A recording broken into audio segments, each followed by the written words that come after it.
Hi there, I'm meteorologist Robert Spetta. And I'm meteorologist Lee Southwick. Welcome to Talkin' Tropics. Oh, Lee, we got a lot to talk about today. Today, a general kind of recap of the 2024 season.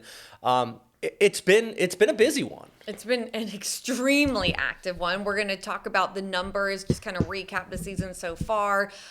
We also are talking about not just hurricanes out there in the Atlantic, but meteorologist Robert Spetta has put together a graphic about just all over the world, all over the globe. There's a lot of things to talk about. We're also going to talk about La Niña. So let's dive in, Robert. And if you're watching this, of course, make sure you check out First Coast News Plus on our streaming platform. We really appreciate it if you watch there. If you're watching anywhere else and you want to ask us some questions or on our personal social media, send us messages. Maybe not at this time, but in the future, just give us some questions that you want answered. That's what we're here for. These updates are supposed to be interactive here with you. And first off, Lee, it is November 20th here when we're shooting this, and we have no storm systems out there right now. Woo! How about a round of applause for that? But today is a kind of special day. Not special day. It's an anniversary. It's an anniversary, yes, of the 1985 Hurricane Kate, the latest landfalling hurricane on record in the United States. This thing came out just around Tallahassee here, Lee, and actually it was a Cat 2 at landfall. And you know what's interesting, Lee, is the fact that prior to this, it feels like every other year we get storms out here. We got multiple in the Big Bend area this year. But prior to this, it was about 3 decades before the Panhandle actually got hit by a tropical system, or at least a hurricane. I think that goes to note, that Jacksonville just hasn't gotten very many storms recently, but our time very well could come, right? So yeah, that's just something to keep in mind. Yeah, that's... Yeah, hopefully it doesn't. Right. But, don't ever let your guard down. That's absolutely. I mean, the fact that here, Robert, you and I got a lot of questions with Sarah this past November. It's November. Why hasn't Mother Nature realized this? Well, here we go. I mean, as late as this day, back in 1985, we had landfalling hurricanes. And actually, just looking back, it's not as common, but we have had major hurricanes in the month of November. So you can see here, these are all of the hurricanes. There's 6 of them. So it is rare, but yet still we do have these landfalling hurricanes. We had just recently Rafael. That was a Cat 3 that made landfall in Cuba. And then we have also had, out of these 6, 3 of these hurricanes have made landfall in the past 4 years. We had Iota as a Cat 4 and Eta as a Cat 4, both in 2020. So it's not common to see major hurricanes in November. Usually the waters are cooler. We have more cold fronts, and we just don't have the right ingredients usually to create major hurricanes, but we are seeing a change here. And so once again this year we had a major hurricane in the month of November, and then it was followed up by another tropical storm that created a lot of flooding issues for Central America and Mexico with Sarah. Yeah, Sarah, despite the fact Sarah of course, didn't impact the United States directly. You're right. Honduras and Belize saw extremely heavy rainfall from that storm system. And definitely, it just shows, sometimes, a lot of the times, the Cat 4s and 5s get the big hype. They get a lot of the attention. But these relatively smaller storms can cause some very serious damage. Now, during the middle of the season, it was kind of an odd season here, Lee, in the sense that we started off going strong with what Barrow broke so many records. Let me correct me if I'm wrong. It was the first Cat 5 the earliest Cat 5 in June. One of the strongest hurricanes east of the Windward Islands in June. The ACE, the accumulated cyclone energy from that storm, was off the charts. So we started off the season strong. We had kind of a lull in July, and then we came in swinging near the end here. And here's a look at some of the numbers. So just off the top, 18 named storms compared to the 14, which is the average. So a very active season, but I think it really shows it here with the hurricanes. The fact that we've had 11 hurricanes and 5 major hurricanes this season. So much more frequent. These not only just systems, not only tropical depressions, not only named storms or tropical storms, but the hurricanes too. So these powerful storms, unfortunately started early, and then, as we said, we got that little bit of a lull, and then it just took off. People don't even remember Debbie that well, which impacted us here, right? But it's hard to remember after Helene and then Milton, so it's just been a very active season. Oh, yeah, actually, I forgot about Debbie. Yeah. Oh, there you go. I mean, because Helene was a crazy storm, and then Milton, they all had their variety of impacts here. And then there was also other storms earlier this year which impacted Louisiana over towards Texas. Do we have the list? There we go. You got it. You read my mind. There we go. Yeah. So we had Alberto to start off the year. We had Beryl, a Cat 5. Chris, I don't remember Chris too much. Tropical storm. It was Mexico. Excuse me, sorry. And Debbie, which you mentioned at Cat 1. Ernesto, correct? Where was Ernesto? Was that the Louisiana one? Trivia. I think that was Francine. Trivia time. Okay, you know what? I got a handy-dandy device right here. Yeah, those Google things. Welcome to live with we're live. So just trying to. I think you're right, Francine. It was the one in Louisiana. Then of course Gordon. Then Helene, which impacted Florida. And Georgia, which they had power, no school for a month after that storm. Isaac, I don't remember Isaac. Is the Joyce, Kirk, which a Cat 4. Did you find out about Francine? So Francine, Louisiana. Ernesto, Puerto Rico. So, all right. See, all these storms, like there was so many strong ones. Milton, another Cat 5. And the fact that we had 2 Cat 5s. I mean, I remember when I was younger, let's be honest here. When I was younger, having a Cat 5, one Cat 5 was unusual. It was a weird year if you had a Cat 5.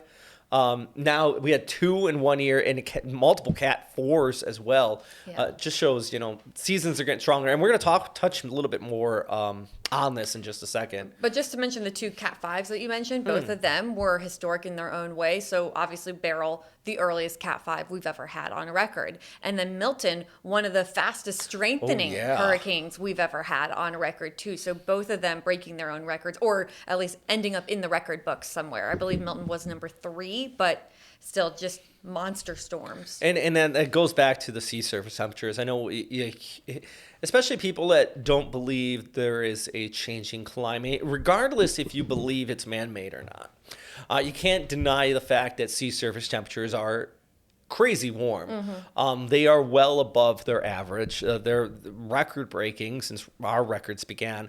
And the end result is something that we've been talking about for some time, years. Meteorologists for years now have been mentioning that would be more fuel and energy for these storm systems. Right. And Milton, and it's not just the stronger storms, and it's not really more storms, but like you just said there, Lee, Milton went from a tropical storm to a major hurricane in I think it was like 12 hours. Yeah, something like that. Crazy. It was between 12 and 24, but the reality was we blinked and that thing was just it was a monster. Right.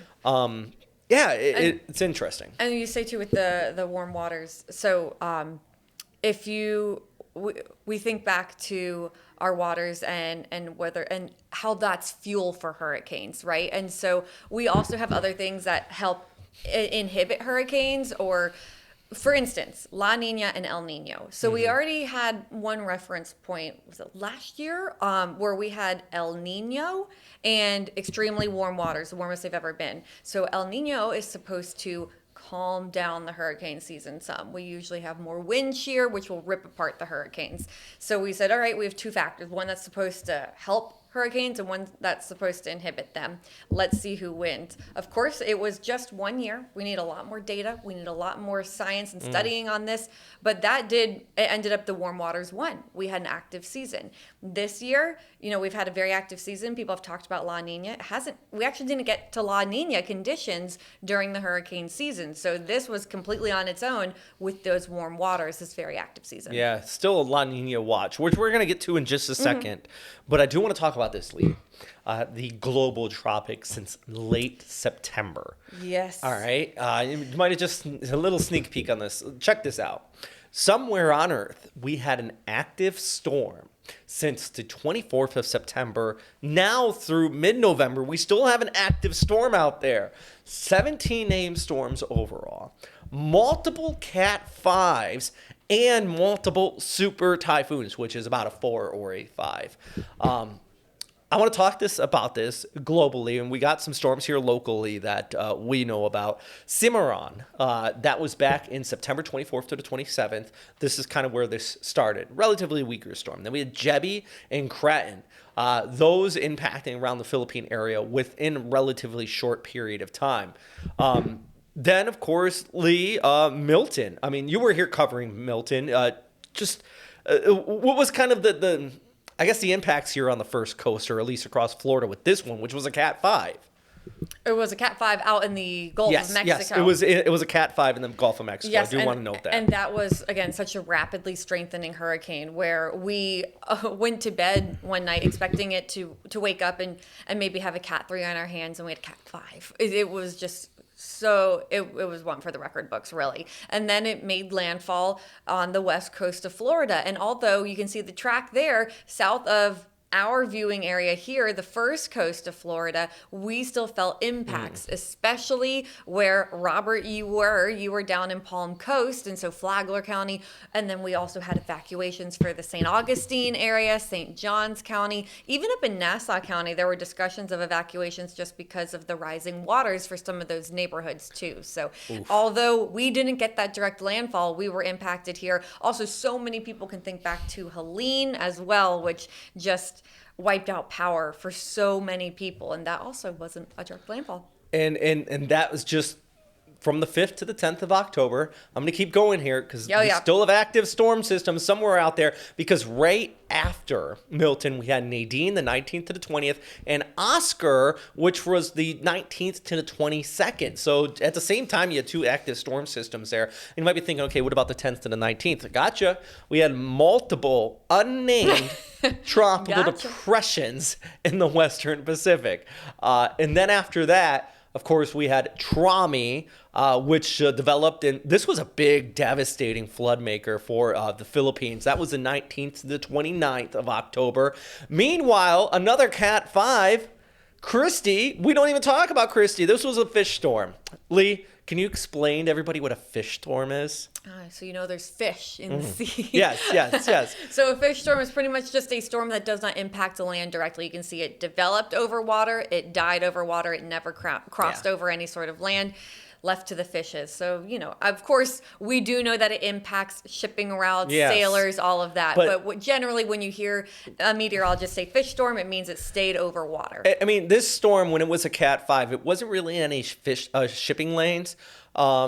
So if you were out there, you wanted to be in this storm. You were going out of your way to be inside of it. But it just, another big old storm system. Then we had Kung Ray, which impacted Taiwan. I mean, it was several feet of rainfall. This one hit into the mountains there. And then we had Patty, Other side of the world. Sorry? Other side of the world. Other side of the world. Patty, the 2nd to the 4th of November. This one was unusual because this was off the coast of Europe, and it did kind of taper off, but it brought some big old waves out there and some messy conditions to Portugal and into Spain. Yeah, and the Azores. Oof. And then, okay, this is the one I want to talk about because this just wrapped up. 4 storms at the same time. We had Yingxing, Taraji, Manyi, and Usagi. Fun fact, Usagi means rabbit in Japanese, also the name of Sailor Moon. There you go. And this is where these names come from in East Asia. These storms hit the Philippines, every single one of these tracks, from November 3rd to the 20th, within 2 weeks of each other. All made landfall in relatively the same area here of eastern Luzon. Look at this satellite imagery here, Lee. Oh my gosh. 1, 2, 3, 4. 2 of these were Cat 5s. Ooh. They were that's incredible. Imagine, Lee, if we take a second to do a hypothetical. Let's say somewhere in Florida. Hope my goodness that this I don't know what you're saying. I'm not going to this never happened. But just put yourself in that mindscape of 4 back-to-back major hurricanes, 4s and 5s. We'll even scrap 3s. We're going 4 and 5s because that's what these were, impacting the state of Florida in a relatively similar area in less than 2 weeks. Do we have any filmmakers out there? Because that sounds like a horror movie. It does. That's the day after tomorrow. It's poof. So and that's a mountainous region. That's why a lot of them are kind of falling apart there. But the mudslides, yes, I cannot even imagine. Well, one of the big issues too with this is that it was heavy rainfall on top of already saturated grounds, on top of more heavy rainfall. So even to today, after all these storms have tapered off, they're still looking at major river flooding, which just because of all the precipitation. Thankfully, unlike the state of Florida, very steep continental shelf there on the East Coast, so storm surge not really a big issue. So that thankfully was not a major issue. It was a lot of the rain and the mountains there, like you said, just ripping it apart. And I think it also speaks to just how active and crazy it was for us here in the United States, because we weren't really talking about this. That is crazy, but we had our own issues that we were dealing with here back home, Florida, but also, of course, into the Carolinas and Tennessee too, with all of what we've dealt with this year, this season. Yeah, and it's just... It's one storm. I'm not even done with this list yet. Okay, so sorry. we got no, you're right. But we got 4 storms there. Then we had Sarah, which we mentioned brought heavy flooding rains across Honduras, Belize, El Salvador, even over towards Guatemala, and also in the parts of Mexico. And then this one is ongoing in the southern Indian Ocean, right around La Union, which is a French island out there. They're being impacted by this here currently, actually, a tropical cyclone there in the South Indian Ocean. So since the 24th of September, we've had an active storm system somewhere across the world.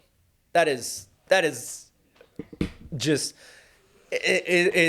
I'm lost for words here, Lee. Yeah, really. Well, thank you for putting that graphic together. That was super interesting. And so, please, if you have any questions about the season, our season, or over in the Pacific, send us those questions. I think Robert's going to look through the questions while I'm going to start on this next topic. So it is expected to be a La Niña. We haven't officially become La Niña yet. We haven't had those conditions yet, but we're on a La Niña watch, and we will likely enter La Niña, and the forecast calls for that to last through March. So normally trade winds, which are trade winds that blow from east to west, they push the warm surface waters towards Asia. If we could advance. Oh, excuse me. Thank you. I'm reading the questions. Clicker, the magic clicker. He is reading the questions.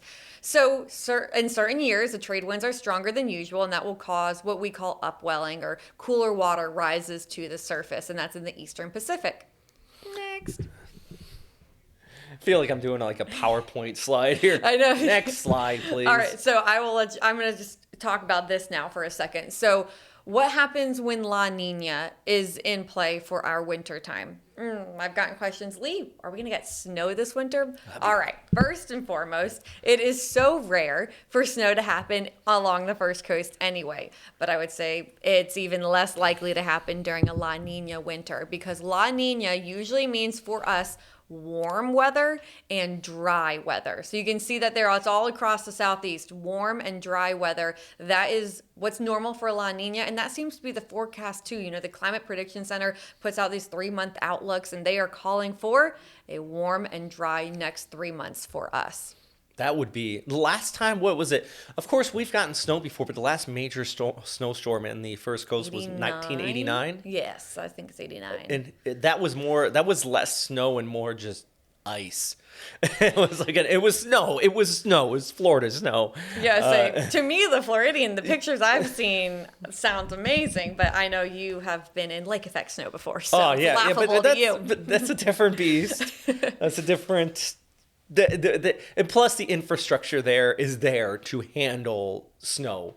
The infrastructure in Florida is, somebody out there with a blowtorch melting the ice off the side. Please don't do that. No.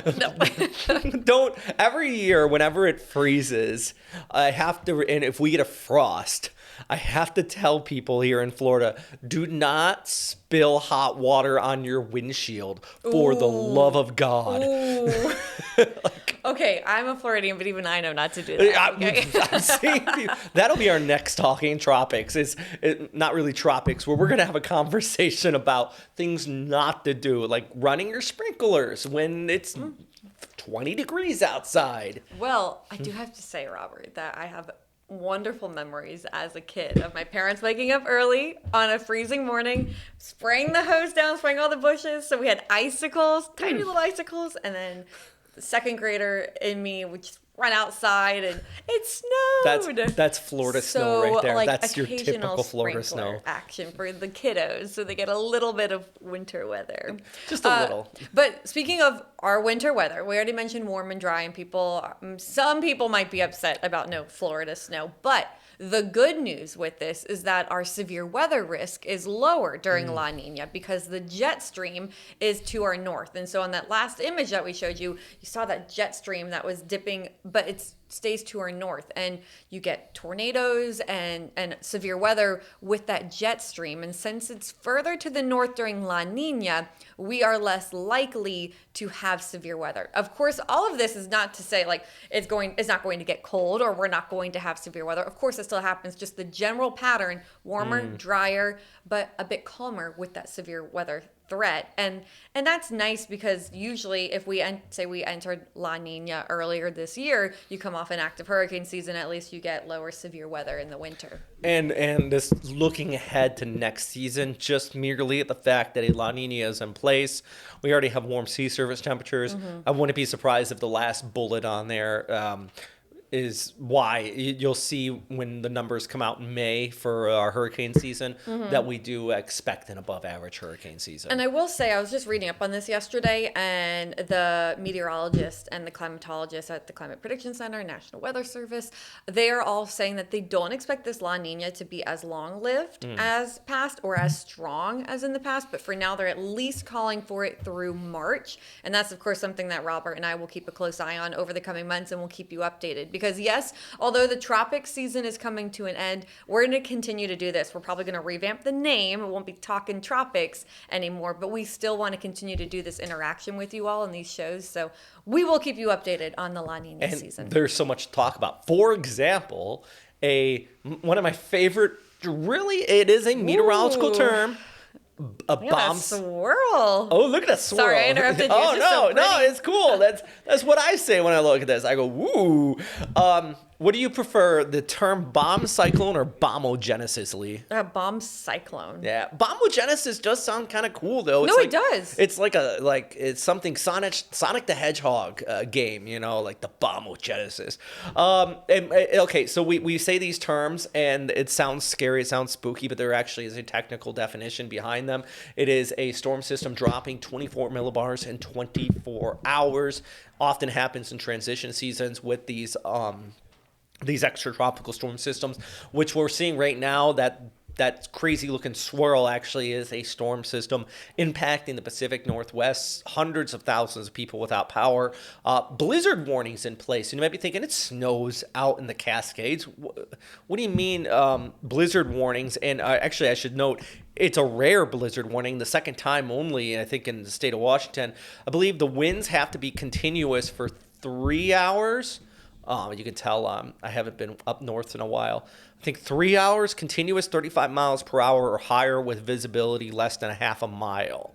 If I'm wrong, please let me know in the comment section. I'm pretty confident that's close to. The point is, it's not just heavy snow. It has to be the wind. It has to be the reduced visibility. And it has to be the snow to get a true blizzard warning. And they got that going on out there right now. Big old storm, hurricane strength winds, by the way, so that's why this can get included in Talking Tropics here, Lee. They got hurricane strength winds along the coast at this time, so it's not a good day. No, not for them. It's a messy day. But that's why I picked bomb cyclone as my favorite word, because it includes cyclone, and we're always talking about cyclones. Yeah, all right. But yeah, look how messy that looks. You can see the winter weather and mixing in with that, ooh, no, thank you. That is Sasquatch land right there. No, but for real though, that's like the redwoods and all that up in there. Big old trees and that's the area where Twilight kind of was shot, So giving you an idea of where that location is. And on that note, I do have one question for you. yeah, let's go. Okay, I think I'm reading this correctly. MK Hall's on my Facebook page.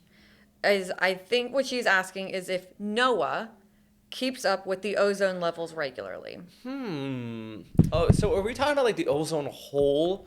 Because I know I've seen an article, and this is just me, I seen it in passing about like several months ago, that the ozone hole in Antarctica is repairing itself, and it's almost completely repaired. After, back in the 70s, the aerosols and everything, there was a big ban on it because it was depleting it.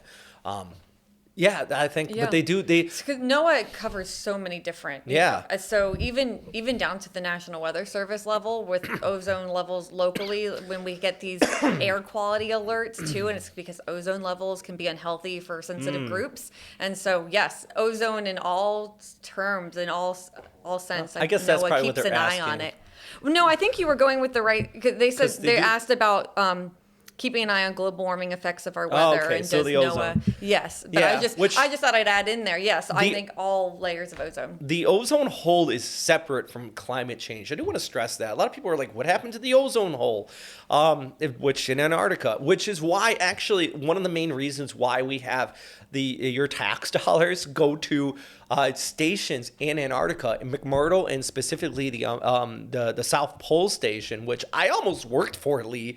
I was ready to go, and I got offered the job in Rochester that I worked at for a couple of years, and I was like, yeah, maybe staying in the States. I mean, Rochester's cold, but not Yeah. that cold.